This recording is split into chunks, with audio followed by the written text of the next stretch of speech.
Hello friends, నేను మీ David sir polity faculty. ఈరోజు మనము కాంపిటేటివ్ ఎగ్జామ్లో తరచుగా వస్తున్నటువంటి ప్రశ్నకు సంబంధించిన ఒక టాపిక్ని స్టడీ చేయబోతా ఉన్నాం. అదే ఉభయ సభల సంయుక్త సమావేశం.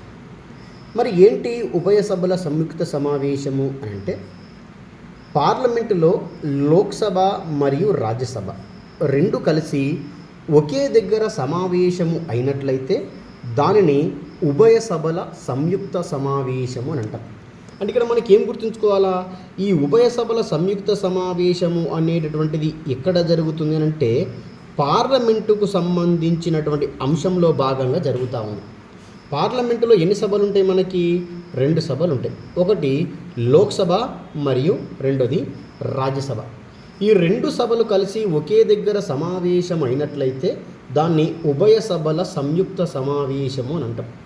మరి మన భారత రాజ్యాంగంలో ఈ ఉభయ సభల సంయుక్త సమావేశము అనే అంశము ఎక్కడన్నా ఉందా అనంటే 108వ ఆర్టికల్ ప్రకారము ఈ ఉభయ సభల సంయుక్త సమావేశము అనేటటువంటిది ఉంటుంది అన్నమాట.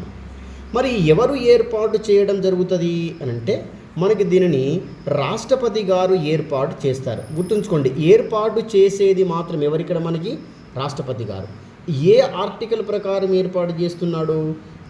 108వ ఆర్టికల్ ప్రకారం. ఏ సభలను కలిసి?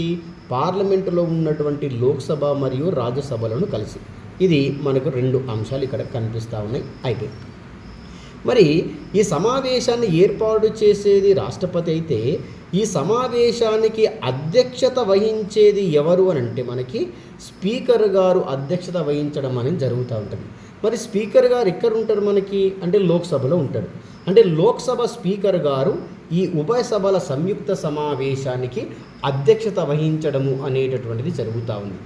మరి ఇప్పటి వరకు ఎన్నిసార్లు ఈ ఉభయ సభల సంయుక్త సమావేశాన్ని ఏర్పాటు చేశారు అని అంటే 3 సార్లు ఏర్పాటు చేయడము అనేటటువంటిది జరిగింది. ఆ 3 సార్లకు సంబంధించినటువంటి విషయాన్ని చాలా సందర్భాలలో మనకి ఎగ్జామ్లో అడగడం అనేది జరిగిందమ్మా. అది కూడా మనం చూద్దాం. ఇక్కడ ఈ 3 సార్లు ఏంటి? ఎగ్జామ్లో ఏమంటాడంటే మొదటిసారి ఏ విషయానికి సంబంధించి అని అంటాడు, ఏ సంవత్సరంలో అని అంటాడు, ఏర్పాటు చేసినటువంటి సందర్భంలో రాష్ట్రపతి గారు ఎవరంటారు, స్పీకర్ గారు అధ్యక్షత వహిస్తాడు కాబట్టి స్పీకర్ గారి గురించి కూడా మీకు చెప్తా. మరి మొదటిసారి ఏర్పాటు చేయడానికి గల ప్రధానమైన కారణము అంశము ఏంది అని అంటే వరకట్న నిషేధ చట్టానికి సంబంధించినటువంటి బిల్లు. అది వరకట్న నిషేధ చట్టానికి సంబంధించినటువంటి బిల్లు కోసము మొట్టమొదటిసారిగా ఉభయ సభల సంయుక్త సమావేశాన్ని ఏర్పాటు చేశారు. ఎప్పుడు ఏర్పాటు చేశారు అని అంటే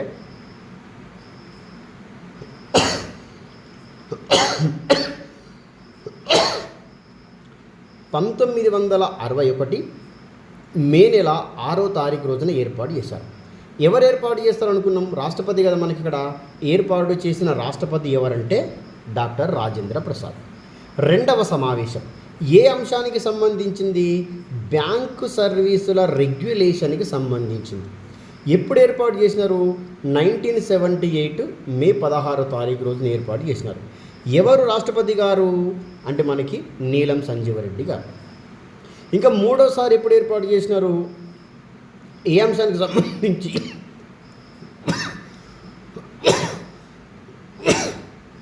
అంటే పోటా చట్టానికి సంబంధించమ్మా. ఎప్పుడు చేసినారు దీన్ని అంటే మనకి 2002లో చేసినారమ్మ. ఇక్కడ మనకి ఎప్పుడు చేసినారు దీన్ని? మనకి 2002లో ఈ పోటా చట్టాన్ని చేయడం అనేటటువంటిది జరిగిందనమాట. అది కూడా మనకి చూసుకుంటే ఇప్పుడు మార్చి 26వ తారీఖు ఎవరు రాష్ట్రపతి గారు? కేఆర్ నారాయణ. చూద్దాం. ఇక మనకి ఇక్కడ చూసుకోండి. ఇక మనకి అధ్యక్షత వహించేది ఎవరని చెప్పినా నేను ఇక్కడ మనకి ఎవరని చెప్పినాను? స్పీకర్ గారని చెప్పిన. మొదటి సమావేశానికి అధ్యక్షత వహించింది స్పీకర్ ఎవరంటే అనంతశయనం అయ్యంగార్. రెండవసారి కేఎస్ హెగ్దే. మూడవసారి ఇక్కడ మనకి బాలయోగి. ఇది దేనికి సంబంధించినటువంటి అంశము అంటే ఉభయ సభల సంయుక్త సమావేశానికి సంబంధించినటువంటి అంశం. ఇది క్లారిటీ వచ్చింది కదా. ఎగ్జామ్లో మనకి ఇంకేం అడుగుతాడంటే ఈ ఉభయ సభల సంయుక్త సమావేశం ఏదైతే ఉందో దీన్ని మనము ఏ దేశ రాజ్యాంగం నుంచి తీసుకున్నామనంటే ఆస్ట్రేలియా రాజ్యాంగంలో నుంచి దీన్ని తీసుకున్నాం. ఎక్కడి నుంచి తీసుకున్నామంట? ఆస్ట్రేలియా రాజ్యాంగం నుంచి తీసుకున్నాం. ఈ విధంగా ఎవరు ఏర్పాటు చేస్తారు, ఏ ఆర్టికల్ ప్రకారం ఏర్పాటు చేస్తారు, ఈ అధ్యక్షుడిగా ఎవరు ఉంటారు, ఇప్పటికీ ఎన్నిసార్లు ఏర్పాటు చేయడం అనేటటువంటిది జరిగింది, ఏర్పాటు చేసినటువంటి సందర్భానికి సంబంధించిన బిల్లులేంటి, ఇయర్స్ ఏంటి, రాష్ట్రపతులు ఎవరు, మళ్ళా స్పీకర్స్ ఎవరు, ఈ అంశాలన్నీ మీరు గుర్తుంచుకున్నట్లయితే ఎగ్జామ్లో ప్రశ్న ఏ విధంగా వచ్చినా కూడా ఆన్సర్ చేయడానికి అవకాశం అనేది ఉంటుంది.